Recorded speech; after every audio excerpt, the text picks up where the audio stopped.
আপনি কয়টা গাছ কাটেন মুরব্বি? ওই 60টা ডেলি? দিদি। ডেলি 60টা গাছ কাটেন, 60টা গাছের রস হয় ও 40, হ্যাঁ 40 ভাড়। 40 ভাড়ের গুড় হবে কতটুকু? 3-4 খান হয়। 3-4 খান গুড় হবে, তাই না? ওরে বাবা, 3-4 খান মানে পকেট বানা তো। কয় কেজি? 3-4 খানে পকেট আছে 8 কেজি 7 কেজি কে ঘরে 7 কেজি কে ঘরে তাহলে 428 কেজি গুড়, প্রায় 1 মণ না?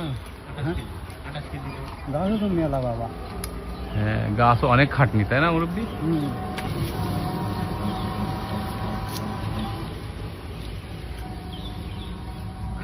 এই গাছের স্বাস্থ্য ভালো, এটাতেও অনেক রস হয় মনে হয়, একটা হয়ে যায়, তাই না? এইটা একটু পরে রস হয়, একটু পরে রস না? আর ওইটা কেটে আগা গোড়া এক হয়, ওইটা ঘামছে অল্প দিনই হবে। তবে এই গুড় কিন্তু অনেক মিষ্টি, নলিনা গুড়, ওরে বাবা বিখ্যাত নলিনা গুড় বাবা। যশোরের। কোন জায়গায় বাড়ি? মহেশপুর। এই পথে আসলি হ্যাঁ, ওই সিন্নি বানাই দেবেন বাপ। হ্যাঁ আচ্ছা আচ্ছা আচ্ছা, এই জন্যই তো আপনার